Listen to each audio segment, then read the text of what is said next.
ဒီတစ်ခေါက် story တိုင်းမှာဖတ်ပြပေးမယ့်ပုံမြင်လေးကတော့ထူးဆန်းတဲ့နွားဆိုတဲ့ဘာသာပြန်ပုံမြင်လေးပဲဖြစ်ပါတယ်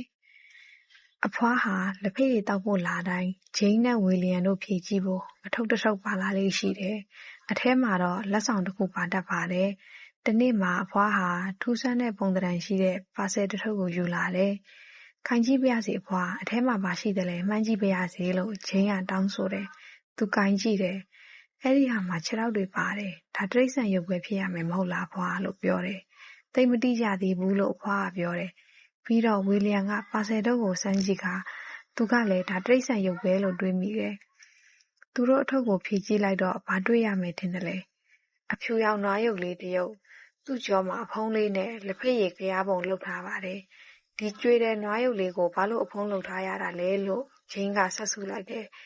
သမီးတော့ကြောမှာဖုံးတဲ့နွားကိုတခါမှမမြင်ဘူးပေါ့။အထဲမှာဘာထည့်လို့ရတယ်လဲဟင်အဖွာ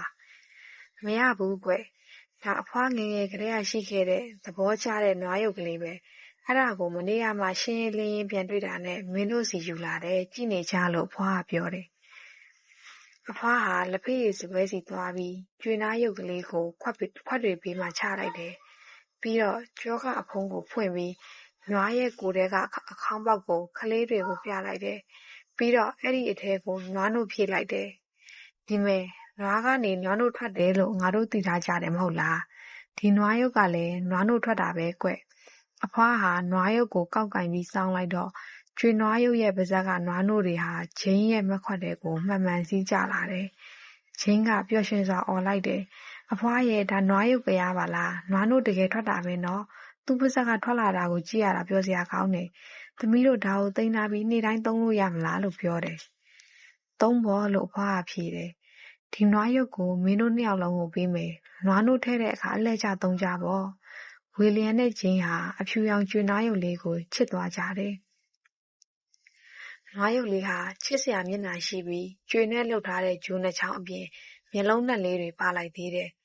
သူတို့နှစ်ယောက်လုံးဟာနွားရုပ်ကနှုတ်ငဲ့ရတာကိုသဘောကျတယ်။သူ့ကိုအသုံးမပြုတဲ့အချိန်ကျရင်အမေကအဲ့ဒါကိုမီးလင်းဖို့စင်ပေါ်မှာလုံခြုံစွာထောင်ထားပါတယ်။ငါတို့အဲ့ဒါကိုကြောင်ရင်ထဲမှာကြရားအိုးနဲ့အတူထားတာကောင်းမလား။နွားရုပ်လေးဟာအားလုံးကိုတွေ့နိုင်မှာပဲ။ညဆိုရုပ်တွေနဲ့မိတ်ဆက်ဖွဲ့ကောင်းဖွဲ့လိမ့်မယ်လို့ဂျိန်းကဆိုတယ်။ငါမြင်းရုပ်တစ်ရုပ်ကိုမီးဖို့စင်ပေါ်မှာသူနဲ့အတူထားပေးလိုက်မယ်။နင်ကတော့ခြံစောင့်ခွေးရုပ်လေးကိုထားဖို့ဂျိန်းရဲ့ပြီးတော့သိုးနှစ်ကောင်လည်းတင်ပေးလိုက်အောင်မယ်။ဒါမှသူတယောက်တည်းမဖြစ်မှာလို့ဝီလျံကပြောတယ်။ဒီလိုနဲ့သူတို့ဟာမီးဖို့စင်ပေါ်မှာတစ်သားမြင်းရုပ်ကလေးကိုနွားရုပ်လေးနဲ့အတူတင်ပေးလိုက်တယ်။ပြီးတော့ဂျိန်းရဲ့ခွေးရုပ်လေးနဲ့သိုးရုပ်လေးနှစ်ရုပ်ကိုလည်းတင်ပေးလိုက်ကြတယ်။ဒါပေမဲ့သူတို့တရုပ်မှနွားရုပ်လေးနဲ့မိတ်ဆွေမဖွဲ့ကြပါဘူး။ညရောက်တော့သူတို့ဟာနောက်ပတ်လှည့်ပြီးတယောက်နဲ့တယောက်စကားပြောကြတယ်။နွားရုပ်ကလေးကခင်လိုတဲ့အတန်နဲ့အော်လိုက်ပေမဲ့ဘသူမှဂယုမစိုက်ကြပါဘူး။ဟေးမင်းတို့ဒီရောက်နေရလား။နွားကိုကစားဖို့ဆင်းလာခိုင်းလိုက်လေလို့ဝဝံရုပ်ကလှမ်းခေါ်တယ်။မခေါ်ဘူးသူကနွားငတုံးပဲ။သူကအယုတ်မဟုတ်ဘူး။သူကမလှဘူးလို့မြင်းကပြောတယ်။ပြီးတော့သူ့ကြည့်ရတာမနစ်မြို့စရာပဲလို့လဲဆောင်ခွေးကပြောရင်းသူနေတဲ့အယုတ်လဲမြေကနွားတွေအကြောင်းတွေးနေမိတယ်။သူ့ပါးစပ်ကနို့တွေထွက်တယ်ဗျ။အဲ့ဒါယွန်စရာပဲပေါ့။ငါတို့အများကြီးတွေ့ဘူးသမျှထဲမှာဒီလိုပြုတ်မှုတဲ့နွားမျိုးအရင်တုန်းကမတွေ့ဘူးပေါင်းလို့သူနှစ်ကောင်ကလည်းဗျိုင်လူပြောလိုက်တယ်။ငါပါးစပ်ကနို့တွေထွက်အောင်ငါလုပ်တာမဟုတ်ပါဘူး။မရိုင်းကြပါနဲ့ကွာလို့ကျွေနားရုပ်ကပြောရှာတယ်။သူကငါတို့ကိုရိုင်းနေဆိုပါလားလို့ခွေးကပြောပြီးကျွေနားရုပ်စီပြေးသွားကဟောင်းမလေးရောမင်းကိုမင်းနွားလို့ခေါ်သလား။တကယ်တော့မင်းကနွားမဟုတ်ဘူးကွ။ကြရားပဲနှုတ်ကြရားပဲသိလား။ငါကနွားပဲဂျိန်းနဲ့ဝီလျံတို့ကဒီလိုပဲပြောတာပဲသူတို့ကငါ့ကိုဖြူလုံးလို့ခေါ်ကြတယ်လို့ကျွေနွားလေးကပြောပါတယ်အောင်မယ်နွားတို့ကြရားကိုများဖြူလုံးခေါ်တယ်လို့ရာရာဆဆလို့မြင်းကပြောရင်ဟီရင်းနဲ့ရီပါလေရောဖြူလုံးနဲ့သူ့ကိုတွန်းထုတ်လိုက်ကြစမ်းသူဟာနွားကိုမီးဝတ်စင်ပေါ်ကတိုက်ချမယ်ဆိုတဲ့သဘောနဲ့ပြေးလာတယ်နွားကအလန့်တကြားနောက်ဆုတ်လိုက်တယ်ဒီလိုမလုံးနဲ့လေငါကကျွေနဲ့လှုပ်ထားတာပါကျိုးသွားမှာပေါ့ပြီးတော့ကျမကနွားမလေးရှင်သူနဲ့မခေါ်ပါနဲ့သူမလို့ခေါ်ကြပါနွားမတွေဟာအမြဲတမ်းအမတွေပဲလို့နွားမရုပ်လေးကပြောတယ်မင်းကနွားမဟုတ်ဘူးကြရားပဲဟေ့လို့ခွေးကပြောပြန်တယ်ငါတို့ကမင်းကိုကြရားပဲခေါ်မယ်ကြည်စံဝဝင်ရသူခမမီးဖို့စင်ပေါ်ကကြမှာကိုကြောက်နေရှာတယ်တနာစရာကျွေနွားရုပ်လေးဟာတညလုံးကောက်ကောက်မနေရပါဘူး တခါတရံဝုံရုပ်ကတွေ့တက်လာပြီးသူ့နောက်ကိုလာကသူ့ကိုမိဖို့စင်ပေါ်မှာပြေးခိုင်းဖို့ကြံတယ်။တညမှာလူရှင်တော်ရုပ်တက်လာပြီးသူ့ကိုယ်ထဲကိုပတိဆွေတွေလောင်းတဲ့အခါပါဇက်မပြန်ထွက်စေပါတယ်။အယုတ်တိုင်းဟာစူးစူးရွှက်ရွှက်အော်ဟစ်ရေမောကြတယ်။ပတိဆွေတွေဟာနေရာအနှံ့စုပုံပြန့်ကျဲနေပါလေရော။နွားမလေးဟာဒီလိုလှုပ်ကြတာတွေကိုမကြိုက်ပါဘူး။သူဟာတိုင်ကက်နိုင်ကြီးနောက်ကိုသွားပြီးပုန်းနေပါတယ်။အယုတ်တွေကသူ့ကိုရှာတွေ့သွားတော့ပစ္စည်းပေါင်းစုံကိုဝိုင်းထည့်ပြီးသူ့ပါးစပ်ထဲကပြန်ထွက်စေပါတယ်။သူတို့ဟာထွက်လာတာတွေကိုသူ့ထဲကိုပြန်ထည့်ကြပြန်ပါတယ်။သူတို့ဟာသူ့ထဲပင်အပ်တွေထွက်ပြီးပြန်ထွက်အောင်လုပ်ပြန်တယ်။ပြီးတော့တကြားတွေနဲ့ဖြည့်ပြီးပြန်ထွက်စေပြန်တယ်။ဘလို့အမိုက်တွေပါလဲလို့သနာစရာနွားမလေးကညည်းရတယ်။သူဟာချိုးတဲ့ရတာကိုမကြိုက်ပါဘူး။အယုတ်တွေကသူ့အပေါ်နည်းနည်းမှမခင်ကြတဲ့အတွက်အတော်ဆိုးပါတယ်။တညမှာထိတ်လန့်စရာအဖြစ်ပါတော့တယ်။ဝုံဟာမီးလင်းပိုစင်ပေါ်တက်ပြီးရေစရာအနေနဲ့နွားမလေးထဲကိုခေါ်တချို့ထည့်ဖို့တက်လာတယ်။သူဟာမီးဖို့ချောင်အခင်းစီကအတန်တစ်ခုကြားပါတယ်။သူလည်းကော်ရီကိုချပြီးမီးလင်းပိုစင်ရဲ့အစွန်းကိုပြေးလာပါတယ်။အောက်မှာတက်သားတဆအပြင်ထွက်ကြပြီးမီးလောင်နေတာပါ။အယုတ်ကလေးတွေဟာမီးလုံကိုလာတော့မီးစားအချို့ကခုန်ထွက်ပြီးမီးဖို့ချောင်အခင်းပေါ်ကျပါတယ်။ပြီးတော့ညော်နဲ့ထွက်လာပြီးမီးစားလောင်ပါတော့တယ်။မီးဟေးမီးဟေးလို့ဝုံရုပ်ကထိတ်လန့်စွာအော်လိုက်တယ်။ရေယူခဲ့ကြမြန်မြန်ဟေ့။ဒါပေမဲ့ရေမရနိုင်ပါဘူး။ရေချိုးခန်းကသိပ်ဝေးလွန်းတယ်။ပြီးတော့ကလေးကစားခန်းတကားကပိတ်ထားတယ်။အဝေးကရေချိုးခန်းကဘုံပိုင်ခေါင်းကိုလည်းဘသူမှလှည့်ပေးနိုင်မှာမဟုတ်ဘူး။မီးတောက်ဟာကော်စောတစကိုဝါးမျိုးပြီးနောက်တစကိုလောင်ပါလေရောပြီးတော့မီးတောက်ကြီးဖြစ်လာပြီးအယုံမလေးရဲ့အနားကိုရောက်လာပါတယ်။သူဟာထအော်ပါရောနွားဟာဒီဖြစ်တွေအားလုံးကိုကြားသွားပြီးမီးလင်းပိုစင်ပေါ်ကနေထွက်လာပါတယ်။ဒုက္ခပဲမိနစ်ပိုင်းတွင်အခင်းတွေအားလုံးမီးဆွေးတော့မှာပဲဝုံကြီးကျမပြောတဲ့အတိုင်းအမြန်မြန်လုပ်ပြီးတော့လို့သူကပြောတယ်။ဘာလဲလို့လန့်နေတဲ့ဝုံကအော်မိတယ်။မီးဖို့စင်အဆက်ကပန်းအိုးကိုတွေ့လာ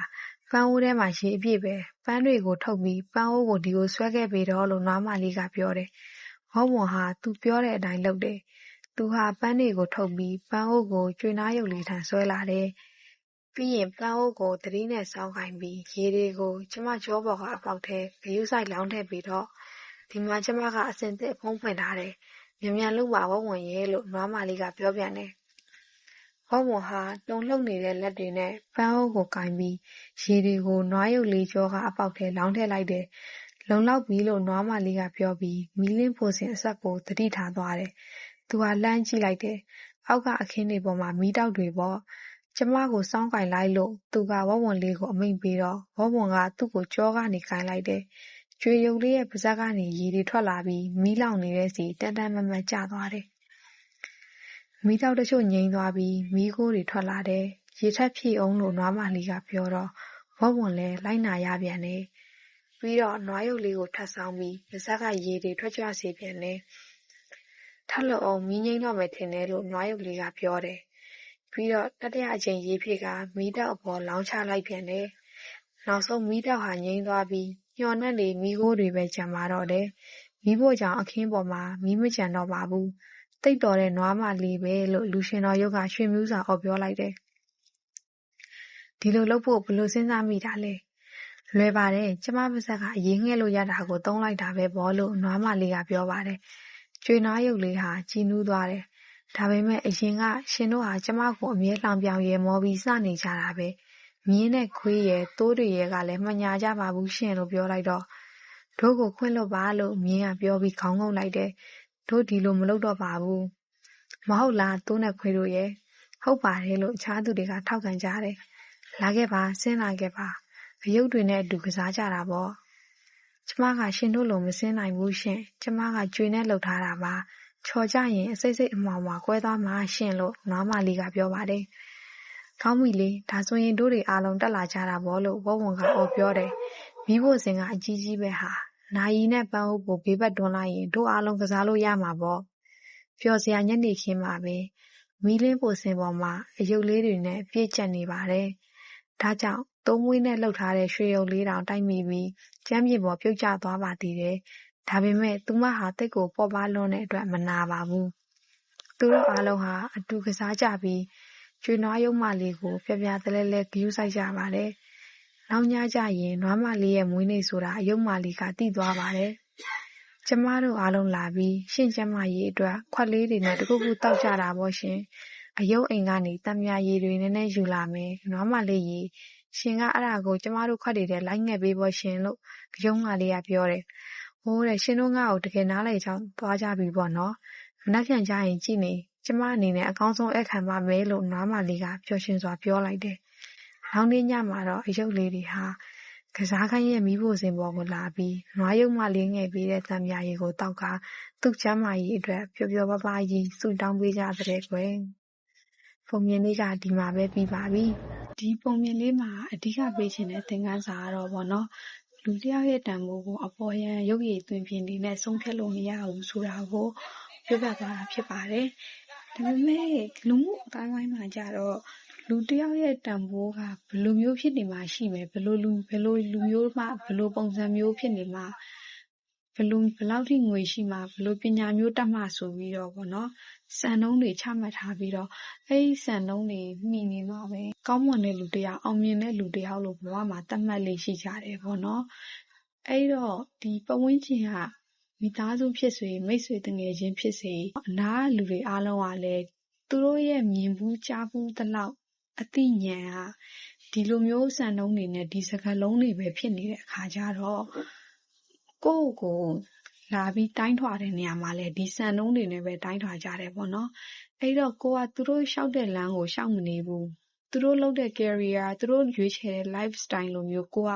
နေချင်တဲ့သူမဟုတ်နေဘူးဆိုရင်ကိုယ့်ကိုထူးခြားတဲ့သူ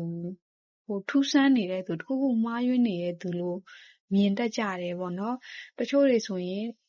ကဲ့ရဲ့တာတိုက်ခိုက်တာမျိုးတွေရှိတတ်တယ်တချို့တွေဆိုရင်ဖယ်ကျင်သွားကြတယ်ပေါ့နော်အပေါင်းအသင်းမလုပ်တာအဲ့လိုမျိုးတွေကြုံရတယ်ပေါ့နော်တချို့တွေကြတော့မိသားစုတွေထဲမှာတင်ကိုယ့်ကိုချစ်လို့ပါဆိုတဲ့ခေါင်းစဉ်အောက်ကကောင်းစေခြင်းလို့ပါဆိုတဲ့စေနာအောက်ကနေပြီးတော့ဖိနှိပ်ချုပ်ချယ်တာမျိုးတွေရှိတတ်ကြတယ်မိသားစုထဲမှာအငင်းပွားရတာတွေမျိုးတွေဖြစ်လာကြတာပေါ့အဲ့တော့ black sheep လို့ကိုယ့်ကိုခံစားလာရတယ် black sheep တွေဖြစ်လာကြတယ်ပေါ့မိသားစုထဲမှာလေဒီလိုမျိုးကွဲပြားနေတဲ့သူတွေကဒါပေမဲ့တကယ်တမ်းတော့ကိုကအခုချိန်မှာမိသားစုမှာဖြစ်ဖြစ်ပုံဝန်းကျင်မှာဖြစ်ဖြစ်မတူကွဲပြားနေတဲ့သူတခုခုမှားယွင်းနေတဲ့သူလို့တစ်စိတ်ကတ်ခံထားရခြင်းကတ်ခံရမယ်ပေါ့နော်ဒါပေမဲ့ဒီလူတွေအားလုံးကလည်းတကယ်တမ်းတော့ကိုယ့်ကိုပြန်တွေးကြည့်ပေါ့နော်တကယ်တမ်းမှာတော့ဒီစံနှုန်းတွေကိုပြည့်မိအောင်လို့နောက်ကနေလိုက်ပြီးတော့စူးစမ်းဖူးရှားလိုက်မယ်ပေါ့နော်ဒါပေမဲ့ဘလောက်ပဲပြေးလိုက်ဘာတွေပဲရလာတကယ်တမ်းတော့ပျော်မနေဘဲနဲ့ကိုယ်တိုင်ကတခုခုမှားနေတယ်လို့ခံစားမိကြရလိမ့်မယ်ပေါ့နော်ဒီလမ်းကိုလျှောက်ပြီးရင်လေသိကြပါလိမ့်မယ်ဒီဟာတွေရနေတော့မှမလုံလောက်နေဘူးဒီကနေပြီးနောက်တစ်ခုရလာအောင်ထပ်ပြီးစူးစမ်းနေရတယ်ဒီလိုလုပ်နေရတာအပေါ်ယံဓာတွေရလာပြီမဲ့ကိုကမှားယွင်းနေတော့ပဲဆိုတာမျိုးပေါ့ဘဝကထွက်ပေါက်ပိတ်လာပြီးတော့မပျော်ရွှင်တော့ဘူးဆိုတဲ့ခံစားချက်မျိုးတွေရလာတာပေါ့နော်အဲ့ဒါတွေအားလုံးကဘာလို့လဲဆိုတော့ကိုယ့်ရဲ့မူရင်းပုံစံနဲ့မကိုက်ညီတဲ့ကိုနဲ့တကယ်မဆိုင်တဲ့အလုပ်ကိုလုပ်နေလို့ပေါ့အဲ့တော့ကိုယ့်ရဲ့ဘဝကိုသူများတွေမြင်ဘူးကြားဘူးတဲ့အသိဉာဏ်လောက်လေးပေတံလေးစံနှုန်းလေးနဲ့တိုင်းပြီးတော့တန်ဖိုးဖြတ်ခံမဲ့အစားဒီဘောင်ထဲကိုကိုယ့်ကိုဝင်ဆန့်ဖို့အညွန့်ချိုးပြီးကိုယ့်ကိုအညွန့်ချိုးပြီးတော့ဒီနားမှာပဲရက်တက်နေဖို့ရွေးချယ်လိုက်မဲ့အစားကိုယ့်ကိုရွေးချယ်ဖို့လိုတယ်ကိုယ့်ရဲ့မတူကွဲပြားမှုသူများနဲ့မတူတဲ့ကွဲပြားနေတဲ့ပချမ်းကိုရွေးချယ်လိုက်ဖို့လိုတယ်ပေါ့နော်တကယ်တမ်းပြောရရင်တော့ကိုတယောက်တည်းမှကွဲပြားတာမဟုတ်ဘူးလူတိုင်းကကွဲပြားကြတယ်ဒါပေမဲ့လူတော်တော်များများကဒီချက်ကိုသဘောမပေါက်ပဲနဲ့သူတို့ရဲ့ဘဝကိုစံနှုန်းထဲမှာပဲပြည့်မီအောင်စူးစမ်းရင်းနဲ့ပဲဒီမှာပဲရက်တန့်လိုက်ကြတယ်ပေါ့ဒါပေမဲ့ကိုကတော့ဒီလိုမျိုးပဲကိုယ့်ရဲ့ဘဝကိုအဆုံးသတ်ခြင်းဘူးဆိုရင်တမယိုးကြဘောင်တွေထဲမှာပဲမနေဘဲနဲ့ကိုပြန်ပြီးတော့ရွေးချယ်ဖို့လိုတယ်ပေါ့နော်အဲ့ဒါမှပဲဘဝကပို့ပြီးတော့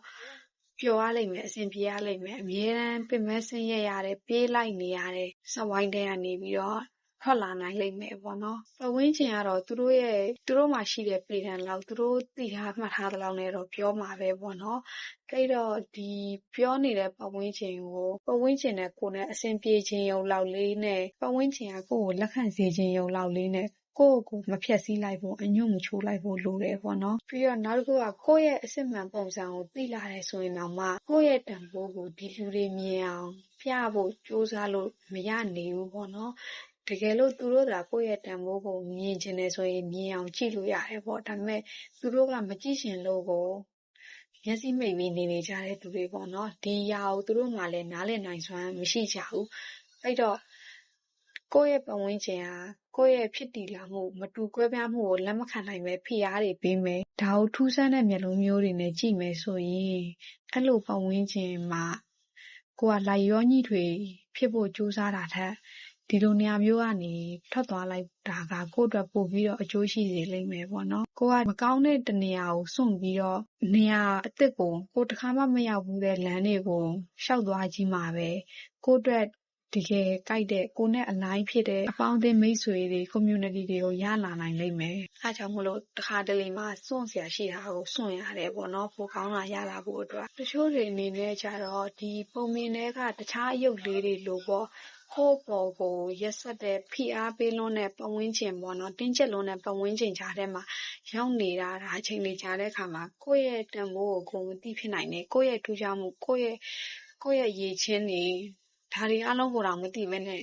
ကိုယ့်ကိုငါအသုံးမကျတဲ့သူမလုံနိုင်တဲ့သူပေါ့နော်ဘလို့မှအလားလာမရှိတဲ့သူဒီလိုမျိုးအနေနဲ့ပြန်ပြီးတော့ထင်နေတတ်ကြတယ်ပေါ့နော်အဲ့တော့ပြီးတော့ပတ်ဝန်းကျင်ကလည်းကြမ်းတမ်းပြီးအရန်ကိုတင်းကျပ်လွန်းနေတော့ဒီလိုပတ်ဝန်းကျင်တစ်ခုကနေဖောက်ထွက်ဖို့ကကိုယ့်တက်ခက်ခဲတဲ့အနေအထားမျိုးရှိကောင်းရှိနိုင်တယ်ပေါ့နော်ဒီလိုနေရာမျိုးကနေဖောက်ထွက်နိုင်ဖို့အတွက်လုပ်ရမှာကတော့ပထမဆုံးအနေနဲ့ကိုယ့်ကိုဘယ်သူမှအတိမတ်မပြုရင်တော့ကိုယ့်ကိုအရင်ဆုံးအတိမတ်ပြုပေးဖို့ပေါ့အဲ့တော့အရင်ဆုံးကိုယ့်ကိုရှာဖွေရမယ်ငါဘယ်နေရာတွေမှာ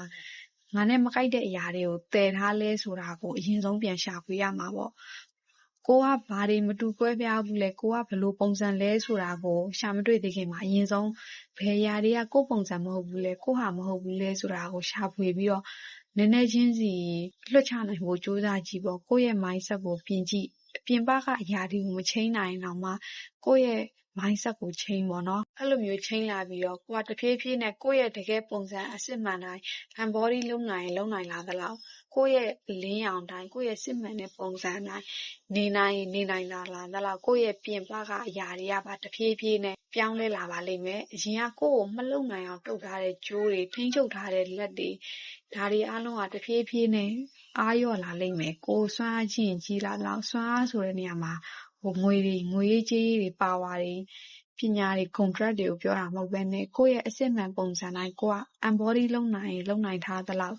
strong ဖြစ်ရင် strong ဖြစ်သလောက်ပေါ့နော် grounded ဖြစ်ရင်ဖြစ်သလောက်ဒီကိုယ့်ပုံစံမဟုတ်အောင်ထိန်းချုပ်ထားတဲ့အရာတွေကတဖြည်းဖြည်းအားလျော့လာလိမ့်မယ်နောက်ဆုံးမှာတော့ကိုကဒီကနေပြီးတော့ဒီလိုအခြေအနေဒီလိုပတ်ဝန်းကျင်ကနေပြီးလုံးဝဖောက်ထွက်နိုင်ပြီးတော့လွတ်လပ်ပြန်တန်း